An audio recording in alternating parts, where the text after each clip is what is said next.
ఒక చిన్న పల్లెటూరులో పేదరాశి పెద్దమ్మ అనే వృద్ధ మహిళ ఉండేది. ఆమెకు సొంత ఇల్లు లేదు, పొలం లేదు, బంగారం లేదు. ఉన్నదల్లా ఒక చిరిగిన గుడిసె, ఒక పాత గిన్నె, ఇంకా అపారమైన ధైర్యం.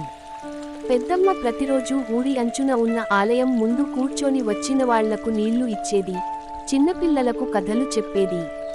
పెద్దమ్మ జీవితం చాలా కష్టాల మధ్య గడిచింది. భర్త చిన్నతనంలోనే చనిపోయాడు, పిల్లలు లేరు. అయినా ఆమె ముఖంలో ఎప్పుడూ చిరునవ్వే. బాధలు మనల్ని బలహీనులను చేయవు, బలవంతులను చేస్తాయి అని చెప్పేది.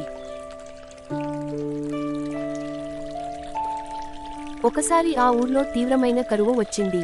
పొలాలు ఎండిపోయాయి, ప్రజలకు తిండి దొరకడం కష్టం అయింది. చాలామంది ఊరు వదిలి వెళ్లిపోయారు. కానీ పెద్దమ్మ మాత్రం ఆలయాన్ని విడిచిపెట్టలేదు. ఇది నా ఊరు, ఇక్కడే ఉంటాను అని నిర్ణయించుకుంది. ఆ కష్టకాలంలో ఒక రోజు ఒక ప్రయాణికుడు పెద్దమ్మ దగ్గరకు వచ్చాడు. అతడు చాలా అలసిపోయి ఆకలితో ఉండాడు. పెద్దమ్మ దగ్గర తినడానికి ఒక్క రొట్టె మాత్రమే ఉంది. అదే ఆమె రోజంతా తినాల్సిన ఆహారం. అయినా ఆమె ఏమాత్రం ఆలోచించకుండా ఆ రొట్టెను 2 ముక్కలు చేసి ప్రయాణికుడికి ఇచ్చింది. అమ్మా, మీరు ఏమి తింటారు అని అతడు అడిగాడు. పెద్దమ్మ నవ్వుతూ, ఆకలి కంటే మనసు పెద్దది బాబు అంది.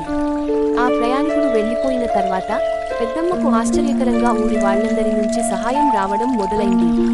ఎవరో బియ్యం ఇచ్చారు, ఎవరో కూరగాయలు ఇచ్చారు, ఇంకొందరు గుడిసెను బాగు చేశారు. పెద్దమ్మ చేసిన మంచితనం ఊరంతా వ్యాపించింది. కొన్ని రోజులకు ఆ ప్రయాణికుడు మళ్లీ వచ్చాడు. ఈసారి అతడు రాజు దూత. పెద్దమ్మ చేసిన దయ రాజుకు తెలిసింది. రాజు ఆమెకు భూమి, ఇల్లు ఇవ్వాలని చెప్పాడు. కానీ పెద్దమ్మ వినమ్రంగా తిరస్కరించింది. నాకు ఇవేమీ అవసరం లేదు. ఈ ఊరిలో ఎవరికైనా ఆకలి ఉంటే తిండి దొరికితే చాలు అంది. రాజు ఆమె మాటలకు మెచ్చిపోయి ఆ ఊర్లో ఒక అన్నదాన కేంద్రం ఏర్పాటు చేయించాడు. పెద్దమ్మ జీవితాంతం అక్కడ సేవ చేస్తూ గడిపింది. పేదరాశి పెద్దమ్మ కథ మనకు ఒకే ఒక మాట చెబుతుంది: ధనం లేనివాడు పేదవాడు కాదు, దయ లేనివాడే నిజమైన పేదవాడు.